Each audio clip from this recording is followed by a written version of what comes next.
online loan app na nag-o-offer ng 10,000 pesos at yung mga pasok na valid ID dito ay UMID, driver's license, SSS, passport, postal ID, PRC, at national ID. Yan yung mga highly recommended na valid ID nila. So, ibabahagi ko rin sa video na to mga kautang no, kung magkano nga ba yung interest sa utangan na ito. Kaya just keep on watching.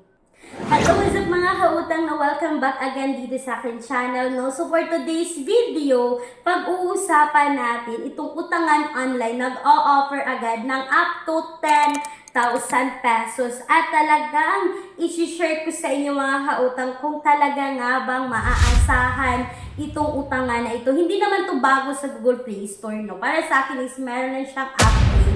So for today's video nga, pag-uusapan natin ngayon si OkPeso Safe Online Loan App. So mga kautang sa Google Play Store, no, meron yung 4.5 star. At alam nyo mga kautang, ang sabi dito sa kanilang platform is faster, one valid ID only, one mobile number, loan release in 2 hours to 24 hours pagkatapos mo mag-apply. Ito na nga yung sabi ko, no, na up to 10,000 yung maximum loanable amount na bigay ng OkPeso. Sana'y okay to kasi nga OkPeso, diba? So, ayan yung alamin natin kung talaga bang okay. So, kailangan natin maglagay dito ng ating active mobile number and then mga kautang, no, itong utangan na ito is kailangan nilang i-access yung inyong location, yung SMS, yung camera, yung contact list. Nako, kasama na yung contact list, tapos yung app list, yung phone state, yung calendar,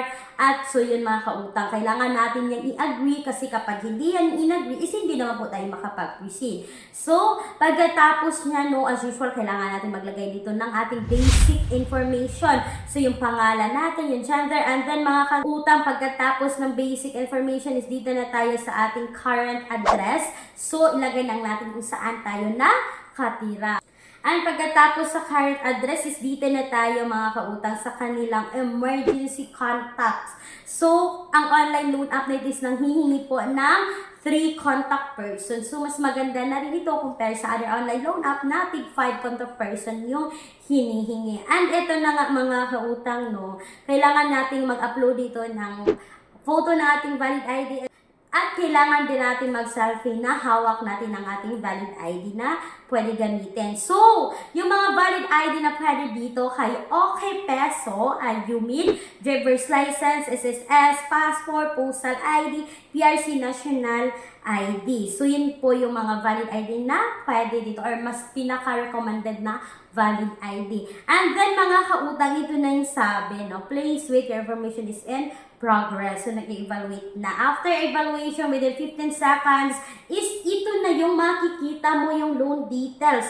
So, mga kautang, as you can see sa screen, na 2,000 yung ibinigay nila sa akin. So, sa 10,000 is 2,000 lang. So, makikita mo loan period na 7 days, 14 days, 91 days, and 210 days. Pero, as you can see, is nakalock pa yung 14 days, yung 91 days, at 210 days. So, 7 days lang si OkPeso. So, sa ganito mga kautang mo, napakaganda na kahit hindi mo pa na-proceed yung loan, is makikita mo na yung loan details. So, isip-isipin na natin agad 2,000 within 7 days. Kaya. So, tanungin na natin yung sarili natin kung talagang kaya ba natin siya. Kasi, isipin nyo nga, wala pa siyang loan details. So, pag i-proceed mo yan mga kautang, pag i-agree mo yan, tapos sa baba mga kautang, makikita nyo yung payment channel. I-click nyo lang yan. So, mamili kayo dito kung bank, GCash, or PayMaya. And then mga kautang, pagkatapos yan, pag i-click mo yan, is makikita mo talaga kung magkano yung interest. So, isipin nyo ha, interest, 144 to 224. Bakit ganon? Parang estimated lang yung binigay. Service fee, 216 to 336. Ganun pa rin. Channel fee is 50 pesos.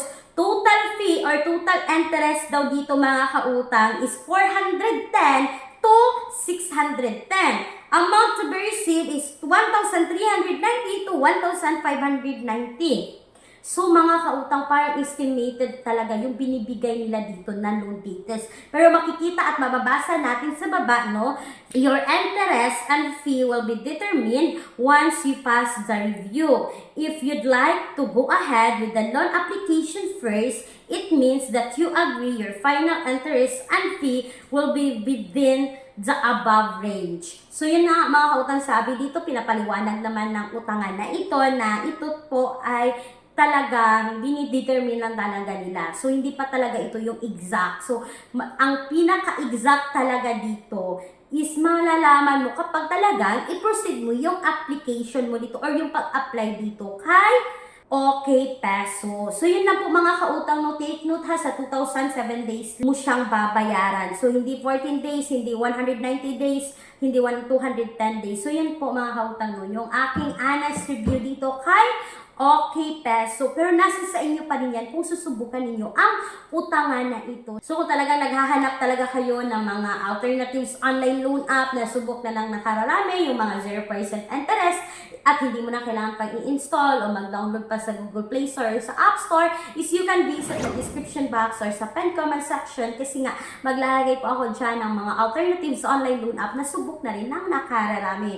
Pero please take note na nasa sa inyong mga kamay pa rin ang desisyon sa pag-utang. Take note, no, ang video na ito ay hindi financial advice, hindi sponsored. Nasa sa inyong mga kamay talaga at isip yung desisyon sa pag-utang dito sa mga utangan online. So yun lang po mga kautang, no. Bago ko tapusin yung video na ito, so kung kayo ay employed or self-employed at gusto niyo mag-apply sa bangko, naghahanap kayo ng malaking mauutangan, they offer mga kautang minimum of 20,000, maximum of 2 million pesos. Pero please take note po that all applications submitted is subject for bank approval. So that's all for today's video. Once again, this is Clarice, ang inyong number 1 palautang dahil utang is life. Thank you and